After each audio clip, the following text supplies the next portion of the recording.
आप देख रहे हैं इंडिया न्यूज़ 16, जहां जाए सच के साथ। आदरणीय नफे सिंह जी राठी को मैं बताना चाहता हूं कि महेंद्रगढ़ हरियाणा का लास्ट छोर और लास्ट की हवा चलती हुई चंडीगढ़ तक हवा पहुंचने का काम करती।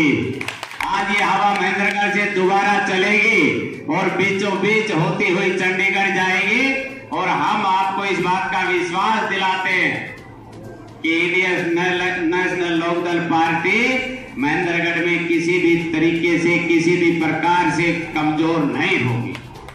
और मैं प्रदेश में पूरा विश्वास दिलाता हूँ, आज लहर चल चुकी है, ये लहर सीधी चंडीगढ़ जाएगी। हमारा एक ही उद्देश्य है, हरियाणा का मुख्यमंत्री ओम प्रकाश चौटाला बने। हम सबकी यही प्रार्थना है, भगवान से प्रार्थना करते हैं, राम राज आएगा। और भाई राजनीति के अंदर मैं ईमानदारी बताना चाहता हूँ, ओम प्रकाश चौटाला से और अभय चौटाला से अच्छा पूरी दुनिया में भी अच्छा आदमी नहीं है। आज मेरी सुबह भी बात हुई है। सबसे पहले बोला भाई मेरी तरफ से जिला को राम नहीं बोलना, बारिश हुई कि नहीं हुई, बाजरा की फसल लगी कि नहीं लगी, और बाकी बीजेपी वाला ने कांग्रेस और राहुल गांधी ने खट्टर सामने के बतो बाजरों की दोबारा से। तो आदरणीय साथियों, जब भी आज कोई व्यक्ति टेलीफोन कर सकता है, अभय चौटाला उसको फौरन आता है।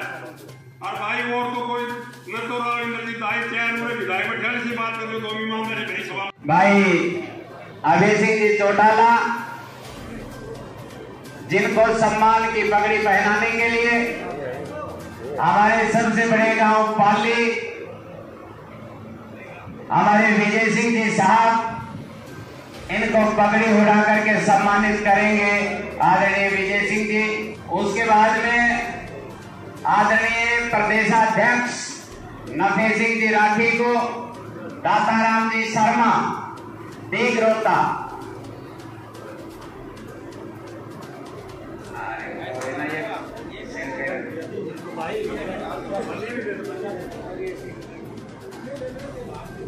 हमारे बीच में बलवान सिंह जी जो पूर्व हमारे पार्लियामेंट के चुनाव लड़ने वाले हैं, वो हमारे बीच में हैं, उनका भी बहुत बहुत धन्यवाद है। हमारे हल्का के अध्यक्ष बल्ली जी शेखावत, वो भी हमारे बीच में है, उनका भी बहुत बहुत धन्यवाद है। अब मैं आपके बीच में सबसे पहले आमंत्रित करूंगा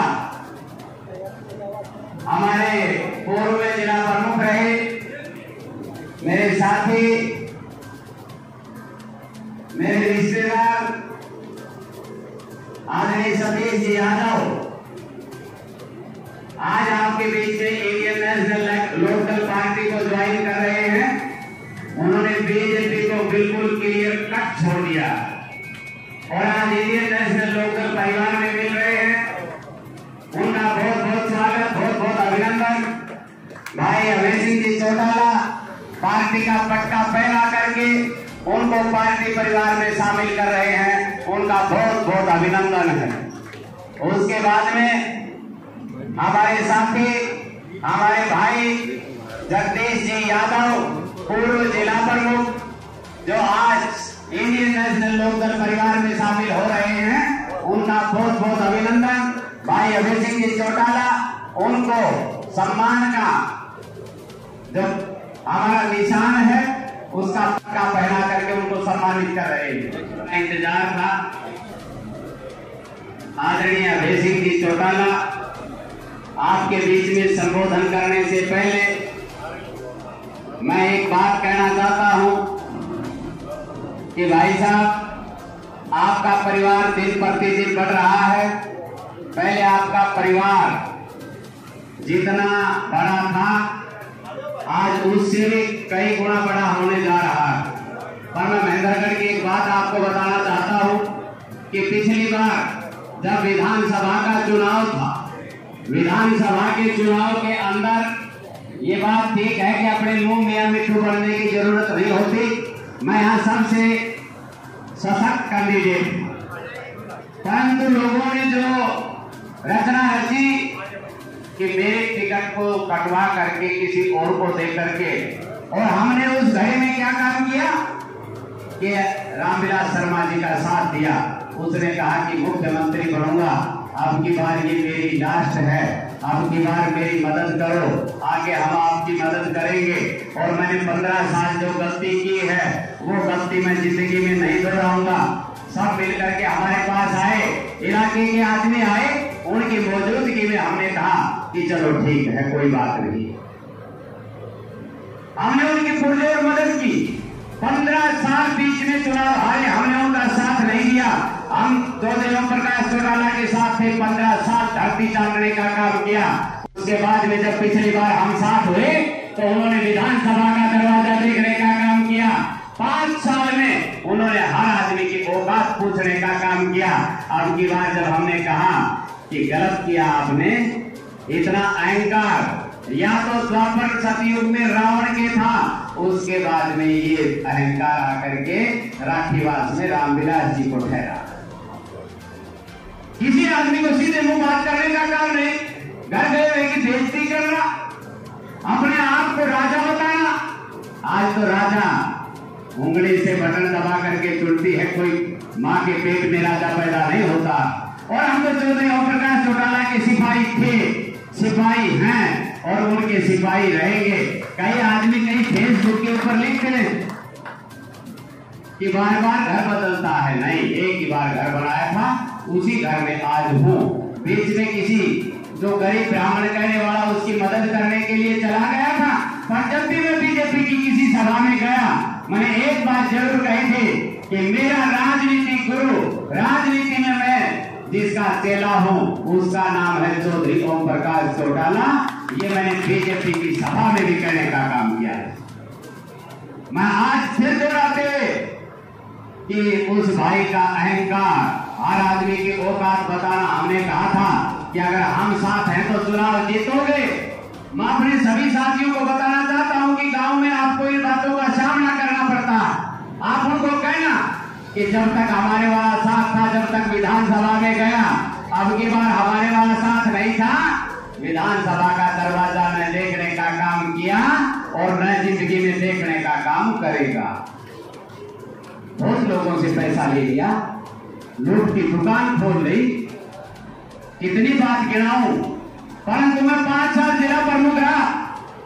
Chaudhary Om Prakash Chautala Indian National Lokdal party के आशीर्वाद, जगदीश भाई यहाँ पे बैठा, हर आदमी के लिए लड़ाई लड़ता है, सतीश जी बैठे। 5 साल में मैंने लोगों के काम किए, कोई 1 रुपया ये कहने वाला नहीं कि इधर से उधर हुआ। और आज दिन तो कहीं तो मेरे को नहीं हुआ भी यार दादा 45 लाख ने ले लिया, ना तुम्हारा काम करा, ना हमने रुपया दे दे।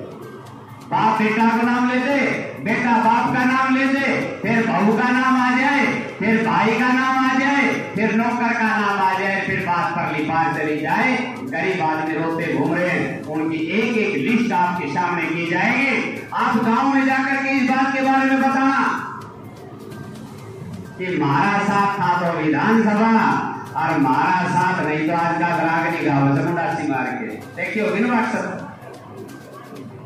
परंतु इंडियन नेशनल लोकदल पार्टी को आपको वो मदद करनी। मैं भाई अभय सिंह चौटाला को बताना चाहता हूं कि हमारे यहाँ राजपूत है, ब्राह्मण है, यादव है, खाती है, तेली है, धोबी है, मैयार है, बैकवर्ड है, जितने भी सबकी रिश्तेदारी है, किसी की हाथ में है, किसी की हिसार में है, किसी की दादरी में, पूरे इस इलाके में रिश्तेदारियां। हर आदमी अपने अपने रिश्तेदार के पास जाएगा और इंडियन नेशनल लोकदल का पटका वो अपनी रिश्तेदारी में खुद जाकर के पहना करके आएगा। परिवार को बढ़ाना, अब की बार राज को लेकर के आना, और राज किस प्रकार से आ रहा है कि जेजेपी बीजेपी सत्यानाश, कांग्रेस को लोग पसंद नहीं करते। और बात का धनी भाई अभय सिंह जी चौटाला, आदरणीय ओम प्रकाश चौटाला जी की रहनुमाई में वो काम कर रहे हैं, और वो काम इस प्रकार की गरीब की मदद। विधानसभा में जब भाई साहब बोलता है तो हर आदमी देखता है टीवी पे, जब अभय सिंह बोलेगा टीवी ऑन हो जाता, टीवी पे सारे देखते हैं कि ये आदमी हमारी बात को रखेगा, किसान की बात को रखेगा, गरीब की बात को रखेगा, हमारी बात को रखेगा, सबकी बात को रखते हुए। और जब सबने देखा कि विधानसभा में एक आदमी पूरे हरियाणा के गरीब की आवाज को उठा लड़ रहा, भ्रष्टाचार के लिए लड़ रहा, पूरा हरियाणा में एक आदमी आपकी बात लड़ रहा है, परंतु आज आप अकेले नहीं, ये पूरे हरियाणा की जनता धीरे धीरे निकल पड़ी। अब ये कारवां बन गया है और ये कारवां बहुत बड़ा बन करके आपके साथ हो जाएगा। आपको चंडीगढ़ के अंदर उस बड़ी कुर्सी के ऊपर आपको आसीन करेगा। ये लोगों की नजरें बताती हैं। मैं भाई अभय सिंह चौटाला को बुलाने से पहले आपके बीच में जो हमारी पार्टी में आज नए शामिल हुए हैं, पूर्व जिला प्रमुख भाई सतीश यादव, मैं उनको भी आमंत्रित करूंगा कि वो भी सभी कार्यकर्ताओं को संबोधित करें। क्यों तो आपको ये पसंद था कि हो रहा है, तो भैया आपका देख लो सुरेंद्र कौशिक। आज तो मेरी बहन के घर में प्रोग्राम है। मैं चौटाला साहब को बताना चाहता हूँ कि अगला प्रोग्राम मेरे घर पे कौशिक जी के साले के घर पे होगा। अगला प्रोग्राम जब भी आप कभी आओगे, और हम कोई कोताही नहीं बरतेंगे। मेरे पिताजी एक्सपायर हो गए थे, आज 18 दिन हुए।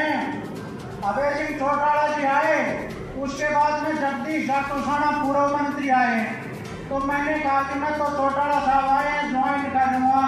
तो बोला सतीश उनसे अच्छा मैंने काम करा है, जबान का धनी नहीं है, और जो काम करवाना चाहता है वो काम चाहे कितना भी हो वो काम करवा देते हैं। उनके लिए पक्ष विपक्ष नहीं है। मैंने कांग्रेस में भी काम किया। मैं आपको यही बात कहूँगा, ज्यादा कुछ ना बोलते हुए, क्योंकि अब रेलगाड़ी खाती है भाई, भीतर बैठ जाओ अपने, बाद में आपने रेलगाड़ी भर जाएगी, लटकना पड़ेगा, नंबर नहीं आएगा। ये बात बताता हूँ आपका। तो मैं आपको यही कहना चाहता हूँ कि ज्यादा समय नहीं है, चौटाला साहब लेट हो रहे, आगे प्रोग्राम है। जय हिंद, धन्यवाद। चौधरी ओम प्रकाश चौटाला जिंदाबाद, भाई अभय सिंह चौटाला जिंदाबाद, आदरणीय नफे सिंह राठी जिंदाबाद, भारती जी जिंदाबाद, समस्त कार्यकर्ता जिंदाबाद। जिनका इंतजार था मैं उनको आमंत्रित करता हूं। भाई अभय सिंह जी चौटाला, चौधरी ओम प्रकाश चौटाला जिंदाबाद, इंडियन नेशनल लोकदल पार्टी जिंदाबाद, भाई अभय सिंह चौटाला जिंदाबाद। किसान का मसीहा, गरीब का मसीहा, जवान का धनी आदरणीय अभय सिंह जी चौटाला वो आए और सभी कार्यकर्ताओं में जोश भरें और उनके सामने अपना संबोधन करें। आदरणीय अभय सिंह जी चौटाला।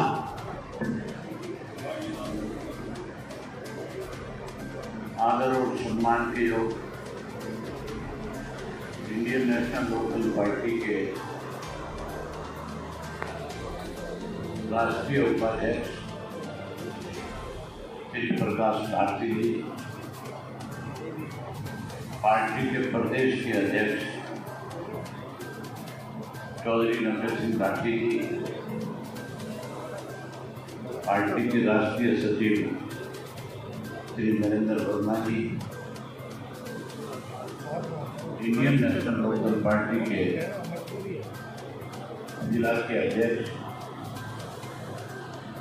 राव निशार सिंह जी, पार्टी के बहुत ही पुराने साथी रहे, सदा पार्टी को मजबूत करने का काम करते रहे, आपके सुख के साथी, आज आप सबको बुला करके आमंत्रित करके फिर से पार्टी को मजबूत करने के लिए बहुत सारे साथी को शामिल करवाने वाले श्री सुरेंद्र कौशिक जी, विशेष रूप से आज भारतीय जनता पार्टी को छोड़ करके पूर्व में जिला परिषद के रहे मेंबर, पूर्व में जिला परिषद के रहे चेयरमैन भाई सतीश यादव जी, पूर्व में रहे जिला परिषद के चेयरमैन जगदीश यादव जी, पूर्व में रहे पब्लिक सर्विस कमीशन के मेंबर श्री सतवीर फडेसरा जी, मंच पे मेरे साथ बैठे हुए पार्टी के हल्का के, जिला के, प्रदेश के सभी नेतागण, मान और सम्मान की ओर आज के कार्यकर्ता मेल में आए हुए कार्यकर्ता साथियों, पत्रकार सहायता दोस्तों, सबसे पहले तो मैं उन सब साथियों का अभिनंदन करता हूँ, स्वागत करता हूँ जिन्होंने आज नए सिरे से चौधरी देवीलाल जी की नीतियों में अपना विश्वास व्यक्त किया है, जिन्होंने भारतीय जनता पार्टी को छोड़ करके आज इंडियन नेशनल पीपल पार्टी में शामिल हुए। उनका स्वागत है, उनका अभिनंदन।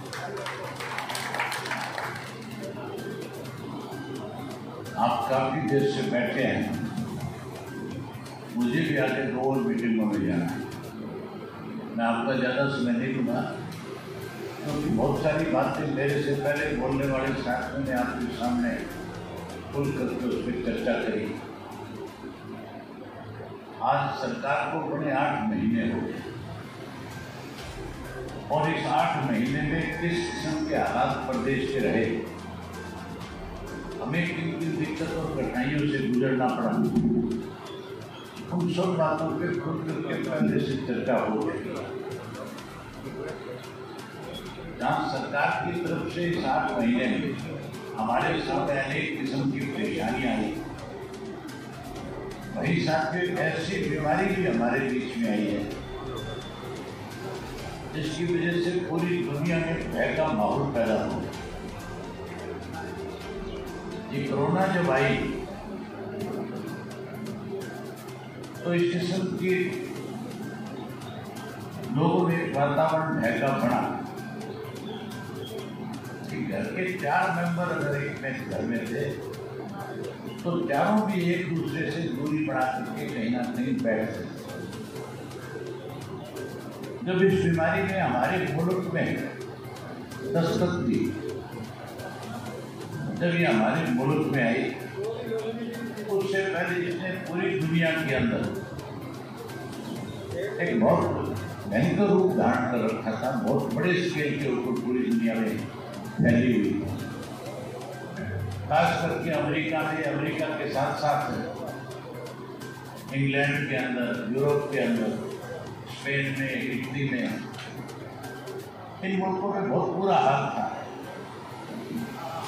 इन मुल्कों में हजारों केस रोज नए आते थे, हजारों लोग रोज मरते थे। जब टेलीविजन खोल के देखते थे तो डर लगता था, चिंता सताती थी कि अगर हमारे भारतवर्ष के अंदर इस बीमारी ने ऐसा रूप धारण कर लिया तो फिर हमारे यहाँ पे इतनी बड़ी पॉपुलेशन है, इतने ज़्यादा लोग हैं, फिर तो लोगों के सामने बहुत बड़ी दिक्कत आ जाएगी। उसी दौरान देश के प्रधानमंत्री ने देश के लोगों को संबोधित किया था, जहाँ पूरी दुनिया के लोग इस बात को लेकर के कि कैसे जब उन्होंने अपने अपने देशों में लॉकडाउन लगाया तो वहाँ तो बहुत बड़ा प्रकोप इस बीमारी का था, वहाँ तो बहुत बड़ी संख्या में लोग इससे पीड़ित थे। उन्होंने तो इसलिए लॉकडाउन लगाया था कि इस महामारी पे कैसे काबू पाया जा सके, कैसे इससे लोगों को बचाया जा सके, इसका किस तरह से इलाज किया जा सके।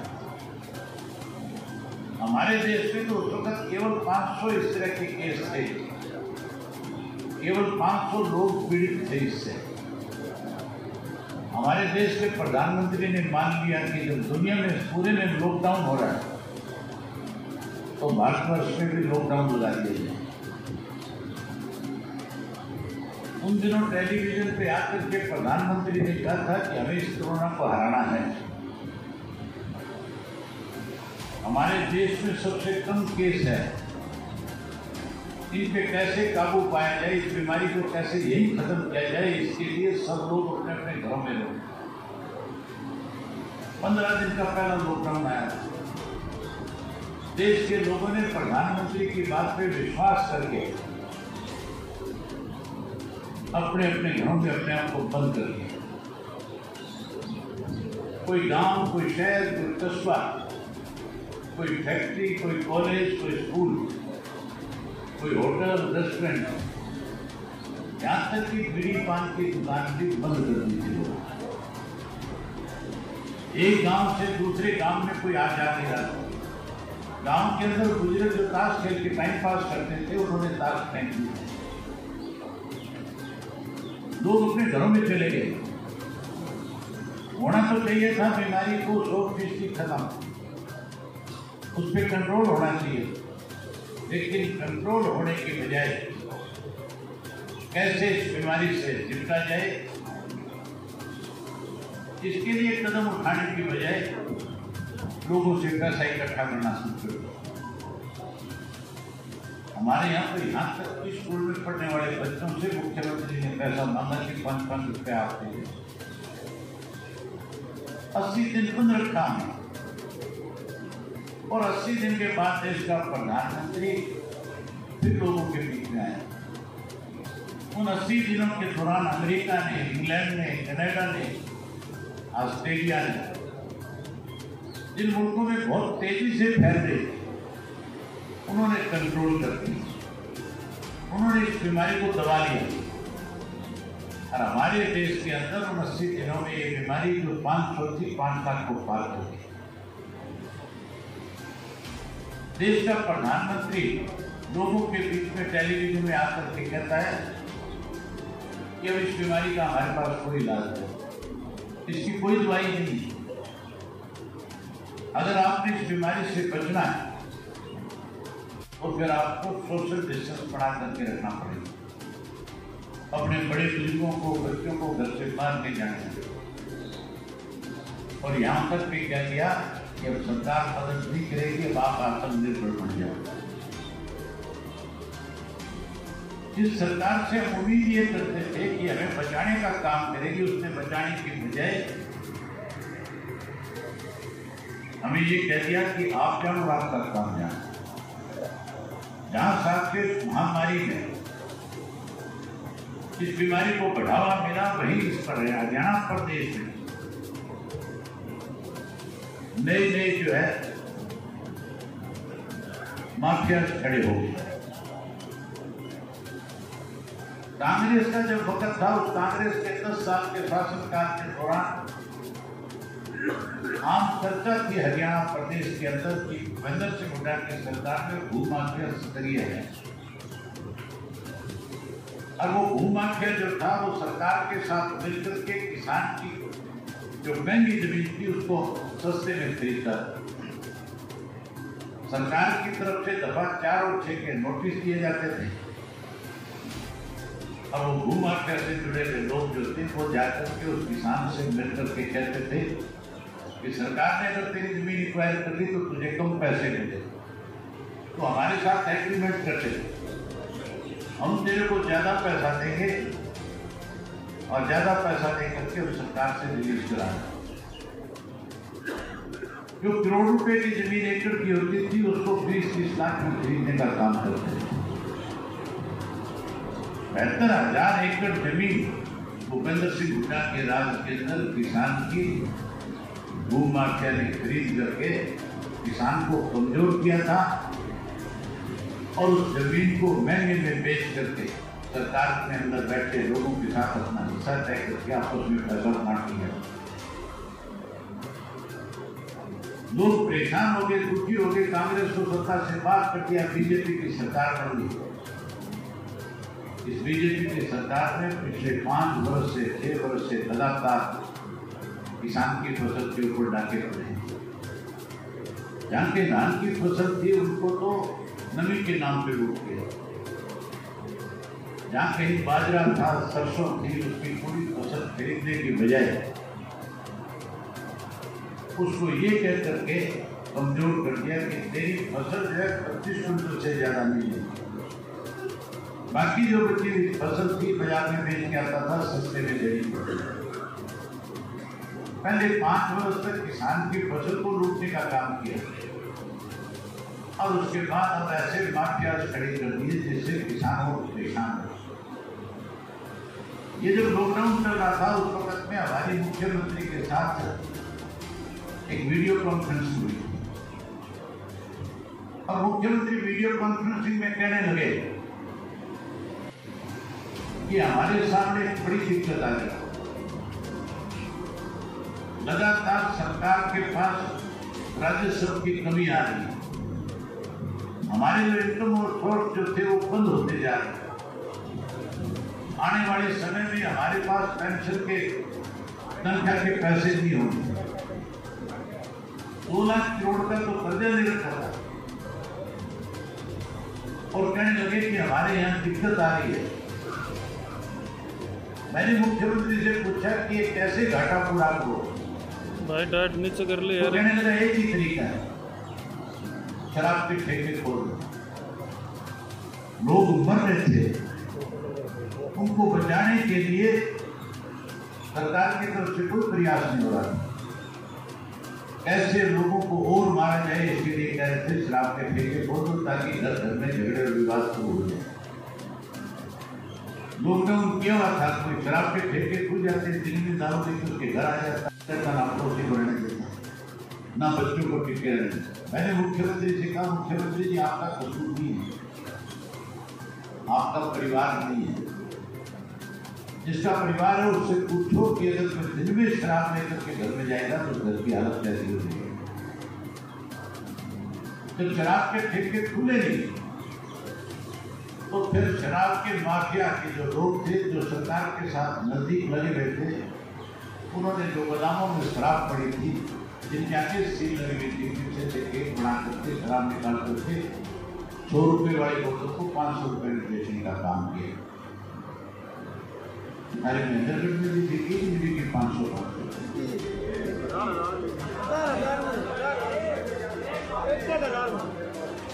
शायद सिंह का 1000 की बिकी 1000 की रहा होगा। मतलब इस तरह से जहां सरकार को नुकसान पहुंचाया वहीं करोड़ों रुपए इसमें सरकार के साथ मिलकर के शराब के माफिया से जुड़े हुए लोगों ने कमाने का काम। उसकी इंक्वायरी की जब बात आई, जब उसके लिए एसआईटी का गठन कर दिया, मैंने पिछले दिनों जो अधिकारी से जुड़े हुए थे उससे बात करी, पूछा कि कहां तक पहुंच पाई आपकी इंक्वायरी। और अधिकारियों ने बताया कि हमें अब तक एक्साइज डिपार्टमेंट की तरफ से कोई पेपर कोई दस्तावेज नहीं दिए, क्योंकि दारू का सारा काम जो है कारोबार जो है एक्साइज डिपार्टमेंट देखता है। जब उनसे पूछा कि बताओ कितनी शराब की बोतलें तुम्हारे गोदाम से चोरी हुई, तो उन्होंने पेपर देने से इनकार कर दिया। जब उनसे पूछा कि आप दस्तावेज दे क्यों नहीं रहे, तो ये कह दिया कि हमें तो ऊपर से आदेश। इसका मतलब सीधा है कि सरकार मिली हुई है। हमने इसीलिए दोबारा मुख्यमंत्री से कहा कि इसकी जांच बजाय एसआईटी के कराने के सीबीआई से कराओ, ताकि जो लोग इसमें शामिल हैं उनको सजा मिले और प्रदेश का राजस्व का घाटा जो पूरा हो सके। लेकिन मुख्यमंत्री भी कहीं ना कहीं इसमें शामिल है, कहीं ना कहीं उन लोगों को बचाने के प्रयास में है।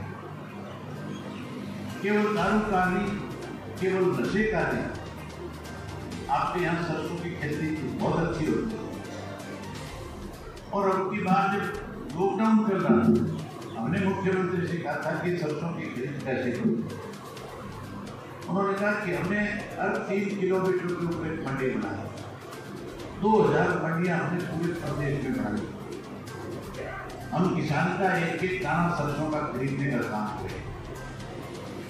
आपकी सरसों खरीदने की बजाय राजस्थान से सरसों खरीद करके रियासत के गोदामों में।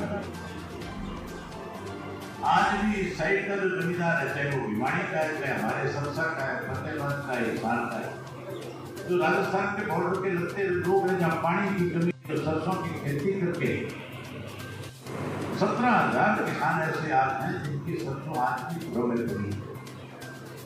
अगर मैंने 10 एकड़ में सरसों लगा दी, मेरे घर में 100 क्विंटल सरसों होगी, तो सरकार ने तो मुझे ये आदेश दिया कि केवल 35 क्विंटल हम तेरी खरीदेंगे, बाकी जो 65 क्विंटल है वो जाकर के बाजार में बेचें। तुम्हारे यहाँ भी पड़ी होगी सरसों अपने लोगों की, पड़ी है नहीं पड़ी है? एक रामविलास शर्मा जी ने तुम्हारी सारी बिकवा दी, सरसों पड़ी है। सरकार ने तो खरीदी नहीं, बाजार में बेचने जाओगे तो 500-600 रुपए क्विंटल के कम मिलेगा। इसलिए किसान ने मजबूर होकर के सरसों जो है अपने घर में रखा। न केवल सरसों बल्कि गेहूं में भी उसकी बात बहुत से परेशानियों का सामना किसान को करना पड़ा। जो मक्का बोने वाला किसान था उसके मक्के का दाम तो सरकारी रेट 2000 रुपए, सरकार ने उसको खरीदा नहीं, 800 रुपए पे बेचने को मजबूर हो।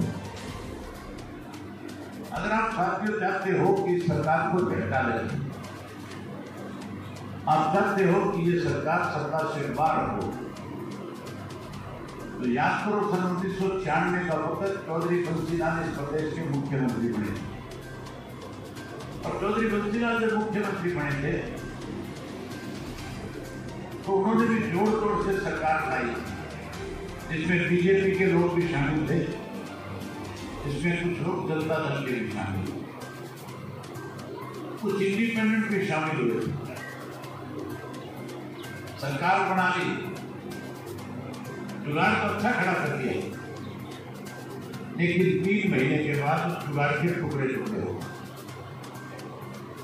टुकड़े इसलिए हो गए थे कि जो हालत आज की सरकार की वैसी हालत उस वक्त सरकार की थी। अभी भारती जी बता रहे थे कि आज इस किस्म के हालात हमारे प्रदेश में हैं कि विधानसभा के जो सदस्य हैं, जो विधायक हैं, चाहे वो सत्ता के लिए, चाहे वो बीजेपी के हैं, जेजेपी के हैं, कांग्रेस के, चाहे कोई इंडिपेंडेंट है, उन सब ने पिछले दिनों स्पीकर को जाकर के शिकायत करी 90% विधायकों ने कि हमारा टेलीफोन तो एसडीएम नहीं सुना। अगर किसी चुने हुए नुमाइंदे का कोई अधिकारी बात नहीं सुनेगा तो फिर मान करके चलो लोगों के सामने और ज्यादा दिक्कत कठिनाई आएगी। आज इसीलिए तो मैंने महेंद्रगढ़ में आपके बाजार से आ रहा था तो देख रहा था कि किस तरह से कितने बड़े बड़े खड्डे पूरे शहर के अंदर आज बड़े हुए। 5 साल बीजेपी का राज पहले था, 8 महीने अब हो, लेकिन इसलिए नहीं बनती कि अधिकारी जो है जब तक अपना कमीशन तय नहीं कर लेंगे तब तक इस तरह की चीजों को नहीं बना सकते। हरियाणा अधिकारी अपना कमीशन तय करना चाहते हैं, नेता उससे पहले जाकर के खड़े हो जाते हैं कि मेरा कमीशन बता क्या है। इस वजह से आम लोगों को दिक्कत और कठिनाई है। अगर बंसीलाल की सरकार जा सकती है तो फिर साथियों मान करके चलो ये सरकार भी, अगर आप लोग थोड़ी सी बंद कर जाओ तो ये सरकार भी टूट जाएगी। ज्यादा कुछ करने की जरूरत नहीं।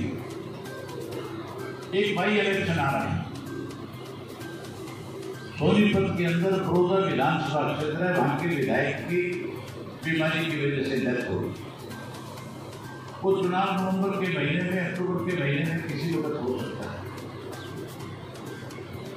अगर महेंद्रगढ़ जिले के 200 कार्यकर्ता इकट्ठे होकर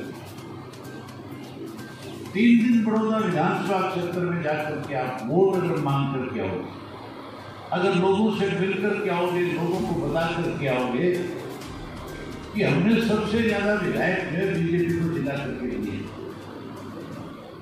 हमारे यहाँ के 2 मंत्री हैं, बावजूद उस हमारे सामने बहुत बड़ी दिक्कत है। हमारे यहाँ ना पानी है, ना बिजली है, ना सड़क है, ना नौकरी है, ना रोजगार है।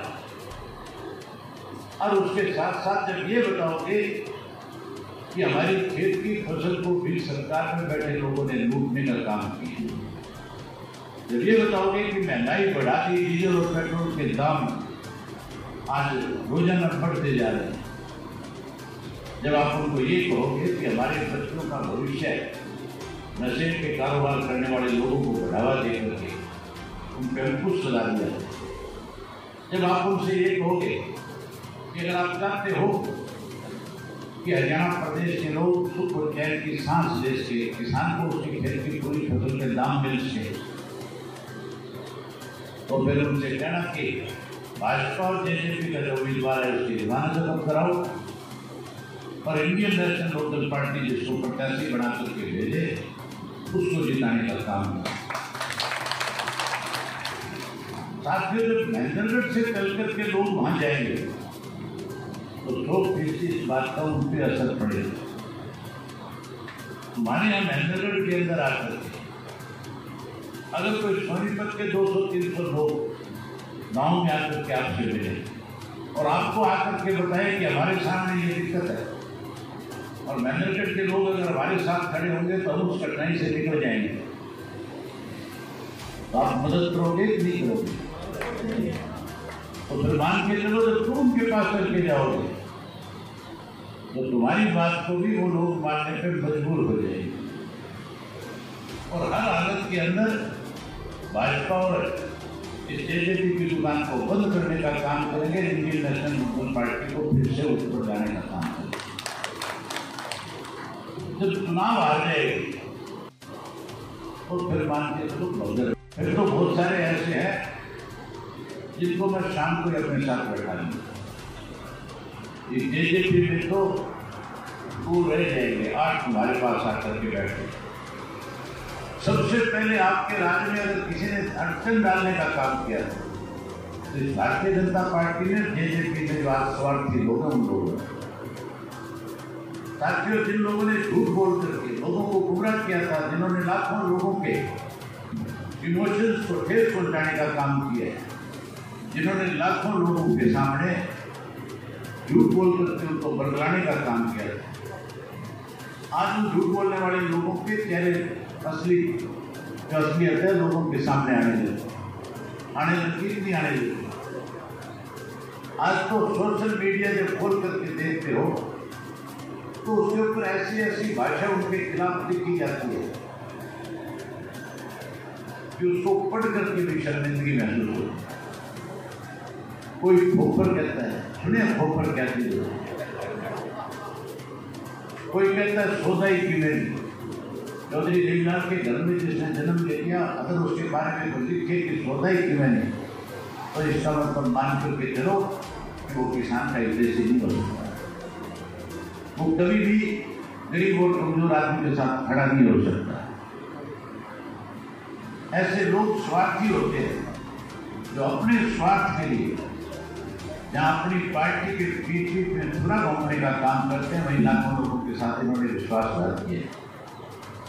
लोग इंतजार में हैं कि कब हमें मौका मिले और कब हम इन लोगों को हाशिए पे जाकर के खड़ा करने का काम करें। वो कैसे हाशिए पे आए, कैसे वो सरकार सत्ता से बाहर हो ये लोग, उसका इलाज सिर्फ तुम्हारे पास। आप लोग जब सैकड़ों की संख्या में वहां जाओगे, मैं सब जिलों में कार्यकर्ताओं की ड्यूटियां लगा करके आए, हर जिले से 200, 300 लोग बड़ौदा में जाएंगे और जब बड़ौदा में पूरे प्रदेश के लोग जाकर के खड़े हो जाएंगे तो 100% बड़ौदा आपके साथ खड़ा हो जाएगा, नहीं हो जाएगा। करोगे इस काम को? आप ये काम करते हो। विधानसभा का सत्र आने वाला है थोड़े दिन से, विधानसभा का सत्र आए तो टेलीविजन से दूर मत जाना। मुझे जब मौका मिलेगा ऐसी तसल्ली बिठाऊंगी, इतने सारे सबूत लेकर के जाऊंगा कि सरकार से कौन भी पाट पाएगा, जवाब नहीं दे पाएगा। विधानसभा में तो मैं ठीक कर लूंगा, बात ठीक करना हमारा काम है। कर दो जी ठीक बात। बहुत धन्यवाद।